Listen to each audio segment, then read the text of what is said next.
Hindi pwedeng mangyari yung nangyari kay Sergeant Orly Gutesa. Okay. Hindi ako papayag na itong mga nagsasalitang sundalo ay gigipitin ng ganon. Kasi ang feeling ko, pati yung kay Sergeant Gutesa, may personal na stake ako doon. Okay. May yung konsensya ko na, ano pa itong nangyari? Itong tao, walang kalaban-laban, nagsalita lang, sundalo, mahal niya yung bansa, gusto niya ipakita ko ang nangyari. Pagkatapos all of a sudden, makukulong. Tinatakot yung pamilya, tinatakot si Gutesa. So, yun din yung naging role ko sa 18 Marines. That I will support them, assist them in whatever way I can, nang hindi sila maipit ng katulad na nangyari kay Sergeant Orly Gutesa. So wait, I just want to know, si Sergeant Gutesa is in the Philippines under detention. Saan siya nakadetain? Actually, alam mo, Attorney Trixie, no, really, a month ago, may balita kami na pinatay siya. Pinatay siya.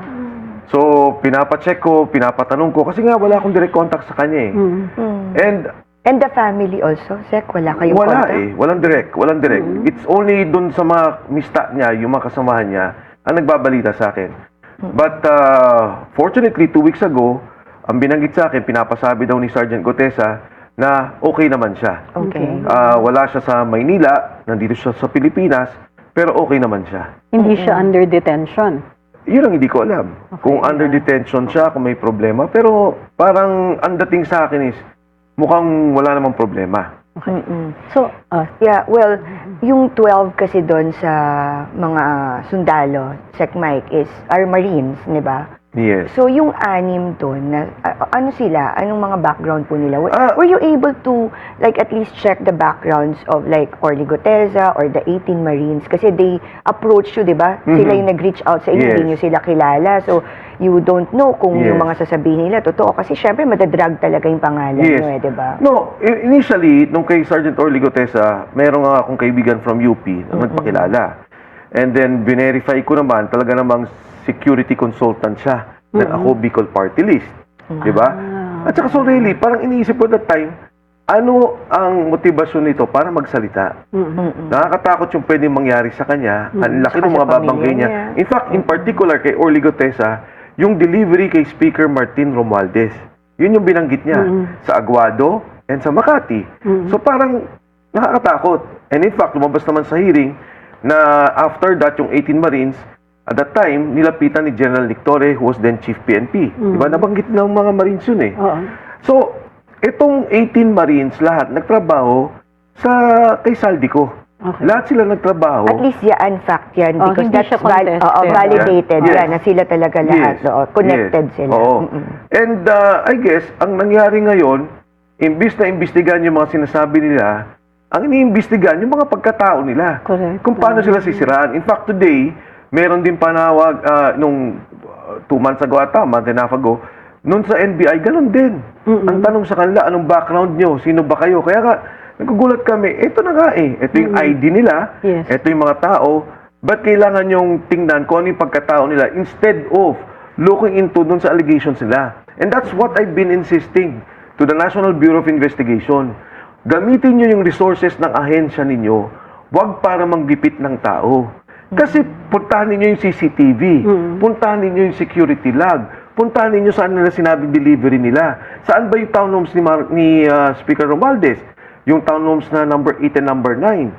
Sinasabi nila merong gwardiya, yung Tamarind, yung Nara, besides dun sa gwardiya sa subdivision. So, yung airport May mga details, you're saying, may mga ganung details. Tingnan nila yung mga bagay na to build the case. Yes. Kasi hindi naman ito may mga kasalanan eh. Diba? Do you know if the NBI actually checked CCTVs? Wala. Ang isa lang chinek nila, sinabi nila, nung hindi daw totoo yan kasi hindi naman kaya, o tinek daw nila yung airport taxi. Iba naman yung date. Iba yung date na kinukuha nila, iba naman yung date na talagang delivery. And nakaka-frustrate, di ba? Kasi, tingnan mo paano pa magsasalita? Ito, love of country na lang itong mga sundalong to. Sino pa magsasalita kung ang lahat na magsasalita at magtuturo, sila yung kakasuhan. Sila yung iipitin. For example, yung mga nandun sa bahay nila, yung pinatawag dalawa, may mayordoma doon, tapos nakita niyo yung isang tao na nagbubuhat ng mga maleta. kung siya may nalalaman at gusto niya tumulong, magsasalita pa ba siya? Hindi na. Pero kasi may sinasabi rin kasi na yung mga ibang Marines dito, they were dismissed because may mga cases sila, di ba? So I think yun yung isang pinanggagalingan kung bakit kailangan talaga rin mag-check ng kanilang mga background. So are you aware of that? No? Number Why one- were they dismissed in the No, as service? okay, number one, sinasabi nila si Saldico ang mastermind. Di ba? Mastermind. Kriminal na nga eh. Si Saldico eh. Kumbaga sa mafia, eto na yung kapo. Eto na ngayon yung mga nagsasalita. Okay. Kami ho ang nag-deliver. Kailangan mo, okay naman yan. I-check mo yung Yeah. background. Tama naman yan. Pero di ba, kailangan mo pakinggan, eto pala yung boss ng mastermind. Kasi nga, saan mo deliver yung pera? Nagturo na kayo, government eh. Nagsabi na kayo, nag-file na kayo ng kaso. So why is it now a question more of the personality? Kriminal na nga to. Siyempre, kumbaga kung sinasabi yung kriminal na itong big boss nila, itong mga bataan ang nagdi-deliver, i-assume criminal na rin. Meron silang, may part kasi sila, di ba? Yeah, Doon oo. sa entire team. Okay, para ka nagturo. So, Sabi mo, si Saldico ang drug pusher. So ito ngayon ang ano pala, supplier Okay. ng droga. Ito ngayon yung mga drug pusher nagsasabi. Uy, kami po ang nagsinusuplayan ng wholesaler ng droga. Kaya question mo, ano bang background mo? May kaso ko ba? But di ba? Hindi ko maintindihan yon. Tama Yeah, naman yeah. Hindi ko sinasabing wag mong i-check. Pero pagka mas ang dinidirian mo, yung background ng tao o dinidiinan mo paano sila i-discredit, mali para sa akin yun. No, ang point niyo lang is that you want to make sure na ma-build yung case, hindi ba? Na to have a stronger case against Saldico, for example, or Exactly. Martin Romualdez, no? Correct. Because sila yung may mga sinasabing mga specific details. Correct. And Saldico is nowhere to be found, di ba? Pero, Sec, meron pang No. Saldico, they filed already a case. Yeah. May case na Siya sila yung tinuturo. Exactly. Siya nga, No less than the President Correct. Bongbong Marcos came out on TV and saying, si Saldico ang mastermind nitong nakawan. So ito ngayon, meron kang mga sundalo. Kung ang mga sundalo, tinuturo na si Saldico. Sinusuportahan yung Sinusuportahan case niya yung theory ganung nila. case. Noise theory nila. Yes. So tinuturo ng mga sundalo, boss talaga namin ang may dala ng pera. At ito yung delivery niya. Kumbaga, Diba? confirmation So dapat and talaga, affirmation. eksakto, I-build nila dikit yun. nila kung ano yung resource ng ni Saldico at saan napupunta itong mga perang to.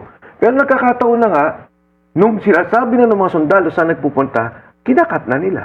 Iniipit na nila. Sek, may kayaman mo daw eh. Oo. Kasi nagbigay Oo nga ka eh. daw ng tag 5 million. Oo. So, kung 18 sila, laki-laki 90. yan. Oo. Tama ba? 90, oo. Oo, tag 5 million for Oo. each of them para magbigay ng testigo. Anong... Hindi, pero sabi nila rap natin? 350,000 pa lang daw Oo, yung binibigay mo. Hindi Alam pa mo, kompleto. lumabas, Si Attorney Matibag, una abogado siya. Yes. Pangalawa, nire-represent niya ang institusyon ng National Bureau of Investigation. Can you imagine, lumabas siya sa Senate Committee hearing, sabi niya, ikinwento sa kanya, doon sa ikinwento ng tao. So, So, double hearsay. kinikwento niya yung ikinwento ng isang tao na nagkwento sa kanya. Okay. Oo. Ano ba yun? So, supposedly, ano ba to? Jowa nung anak. Tama ba yun? Daw. Parang gano'n yung Daw. ano. Oo, yung daw. isa sa mga... Hindi yung ano kasi Ngayon, sinasabi niya, isa sa mga Marines daw yung ano eh. Hindi. Isa doon sa Maleta Boys yung Hindi. nag-disclose so hindi siya. Hindi. Ang sabi niya, ikinwento doon sa nagkwento sa kanya. So hearsay. Hindi niya narinig. At ito ngayon yung kinikwento niya. Okay. Alam mo naman yun. Talo pa yung Marites. Doon kaya sabi ni Speaker ng Senate President Alan Cayetano, sabi niya, etong si Marites, Attorney Marites Matibag, nakikinig ako, hindi ko pa kasi nakita yung affidavit eh.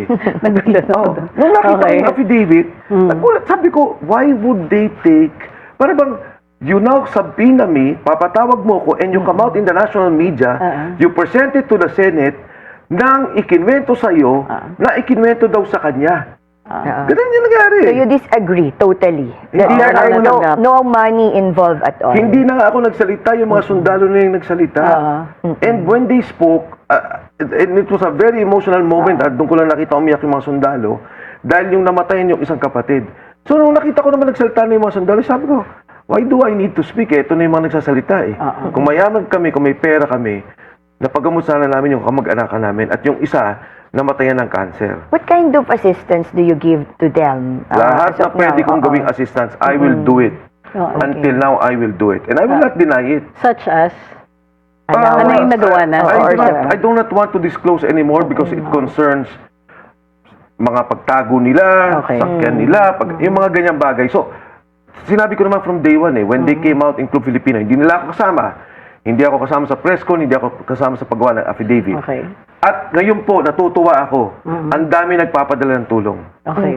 Ang sabi ko lang, dun sa iba, sandali lang ko kasi kailangan ko silang kausapin, yung mga Marines, paano ba natin isi-set up yung fund. Yan. Pero even beyond that, yung mga namatayan at may sakit, may mga nagpadala na ng tulong. Of course, I cannot disclose the names of those people, pero ang dami hong tumutulong sa kanila at naawa sa kanila.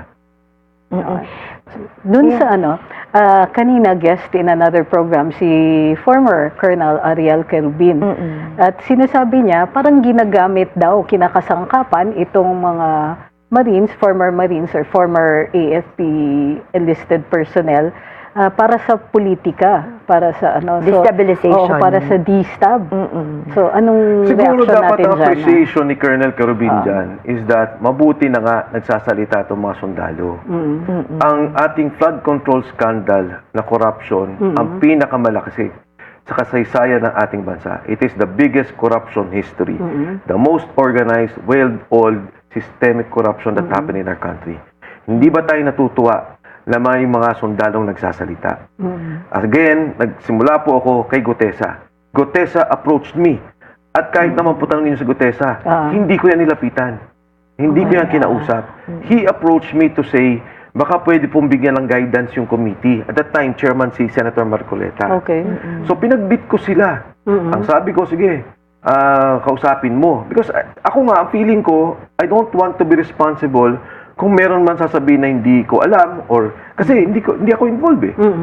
Eventually, Senator Marcoleta convinced him, nagsalita siya. At ito na nga yung nangyari. Itong 18 Marines, hindi ko alam ang sirkumstansya ng paglabas nila. Pero definite ako na itong mga sundalong to, lumabas sila on their own volition. Gusto nilang sabihin ko ano nangyari. Nung nakita na nila si Sergeant Gutesa, nagkaroon sila ng lakas ng It loob. was the trigger kasi pala si Gutesa, kausap niya yung dalawa. Nung nalay-recall ninyo na parang may kwento ko na sa harap ko, nagsasalita si Gutesa, may mga kausap speakerphone. Okay. Na supportahan niyo ako. Yung mga videos, yung mga litrato, Pictures, kapitan ninyo, ha? Opo. Yes, sir. Yes, stop. Wow. Ganon. So, ito yung mga sundalo na lumalabas ngayon. Siyempre, hindi mo maalis. May politika talaga. Wala tayong matatanggal dyan. Kasi nga, nagtuturo itong mga sundalo. For example, kay Speaker Martin Romualdez, itinuro si Sandro Marcos. So, ang treatment ng administrasyon, nasabi nila noon, imbestigahan natin yan, maya. Ang ginawa nila ngayon, sinisiraan. Pinipilit itigil, katulad ngayon sa Senado. Sinabi nila ngayon, biglang merong threat. Di ba? At kaya nga hindi matutuloy yung hearing bukas. Bakit? Dahil may 14 pang sundalo na gustong magsalita. Hindi ko yung nakausap. And from what my understanding is, sila yung nag-volunteer. So, hindi ba tayo natutuwa na yung mga sundalo nagsasalita? Tanggalin mo natin yung politika. Diba? Alisin mo na natin yan. Pakinggan natin sila. Now, may mga common denominator si Gutesa at saka yung mga sundalo. Si Speaker Martin Romualdez, parati lang sinasabi. No less than Speaker Martin Romualdez already spoke on TV. Diba? Sabi niya, on video, sabi niya, I will not go down alone. And I will expose everyone. Hindi ba tayo natutuwa na lumalabas to? I think that is the better treatment. That is yung appreciation natin na kahit papano may mga nagsasalita para ituwid itong nangyari sa bansa. Kasi they're saying also that this can also be a distraction dun sa impeachment case ni VP Sara. No, yan yung mga ibang sinasabi ng mga critics. Yun yung, no? Alam mo That ba, night. yes, Ren, paano hindi na magiging distraction? Ang pinag-uusapan mo kay VP Sara, 125 million. 2 maleta lang yun. Dito, Ay, trilyon. oo nga pala, no? Diba? I mean, assuming mo na lang din. O sige, may problema sa corruption. 125 million. Dito sinasabi, minimum delivery, 500 million. Siyempre, ang tao, nakikita rin naman yan eh. Diba, ang tao mismo, ang nagkakaroon ng appreciation, ano ba itong mga issues na to? And I've been saying this to, sa mga dilawan, sa mga pinklawan. Ang parati kong sinasabing criticism ko sa kanila, okay lang sa akin magsalita kayo na may problema si VP Inday Sara eh. Investigate yan at tingnan natin kung ano yung kaso Tuloy niya. yung impeachment. Pero huwag kayong tumahimik sa flood control. Diba? Tama I don't yan. know if it's related to BBM, pero may nangyari. At alam ninyo that as chief executive, involved siya in one way or the other. Yun na lang, unallocated funds, tinanggal mo sa subway. Pagkatapos inilagay mo flood control. Yun na lang, unprogrammed, PhilHealth kinuha mo. Nilagay mo sa flood control yung pondo. Okay. So, dapat consistent lang tayo sa pagsalita o sa ating pananaw, no, or criticism doon sa mga nangyari sa ating Sa corruption. May Yung mga criticisms, tungkol sa mga sa joint affidavit, basically in testimony and the testimony of the former Marines. Sabi nila coordinated or coached daw. Anong masasabi natin doon? Ang nangyari, pumunta sila nung isang araw sa Senate committee hearing, Alright. na consultative hearing na Okay. ipinatawag Meeting yes, daw, ni Senator Erwin Tulfo. Para sila makapasok, it took them 1 hour 30 minutes. Andun nga sila sa Oo. baba. Okay. Okay, kaya nangyari yon at kaya din ako nahuli kasi I was trying to coordinate ano yung nangyayari. So ang sabi nila, papunta na sila doon. So okay, may invitation sila. Hindi sila pinapasok sa gate. So kaya hindi kayo nakasama dun sa hearing? Kasi Hindi you ako were in the pinatawag. premise eh. Okay. Hindi ako pinatawag. Hindi kayo pinapasok, ibig sabihin. Actually, nung papasok din ako, hinold din nila ako, but eventually naman na-clear ako. Pero ito, invitation nila sa hearing eh. So hinarang nila sa gate, pumunta dun sa lobby, hinarang pa nila 1 hour 30 minutes. Wow. Kasi ang gusto sanang gawin nila, Attorney Baligod and the Marines, is magsalita muna. Okay. Na pumunta kami dito, not because we recognize na ito ang Senate Blue Ribbon Committee. May respeto kami sa Blue Ribbon Committee ni Senator Marcoleta at kinikilala namin ang leadership ni Speaker Alan Cayetano. Pero hindi kami natatakot humarap. And they wanted to deliver the names to Senator Robin Padilla Okay. dahil member din ng Blue Ribbon Committee para doon sa 14 na lalabas. Okay. So when they did that, supposedly papasok pa lang sila 1 hour 30 minutes. After the press con, pababa na sila, biglang hininto yung hearing. Sec Mike, sabi nila may lack of sufficient corroborating evidence daw. Eh bakit nila hindi hiniring? Alam naman Paano nila malaman? nasa taas. Papatawag lang naman nila yun. Pero yung Sila ba joint- dapat nagbibigay ng corroborating evidence? Ano, alin yun? Sa Sino? corroborating Kasi evidence. nagbigay sila ng testimony.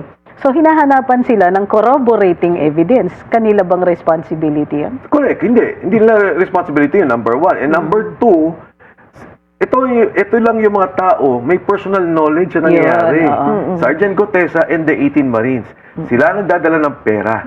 So, if you put it all together, kasi nakita ko yung case ni Ombudsman sa kay Speaker Martin Romualdez. O ginamit yung... Ginamit niya yung kay Saldico, ginamit niya yung kay Sergeant Gotesa, ginamit niya yung Sergeant Navidad, at saka kay Sergeant Esquivel. So, ibig sabihin, ang Binalidate, ombudsman mismo, binavalidate niya at kinikilala niya Yung ang credibility, testimonya credibility ng mga niya, sundalo. Oo. Pero may So, may- sinasabi rin, diba, Attorney Trixie, another criticism is yung joint affidavit correct. nila nauna kasi Ah. before their individual Bakit nga ba story. joint?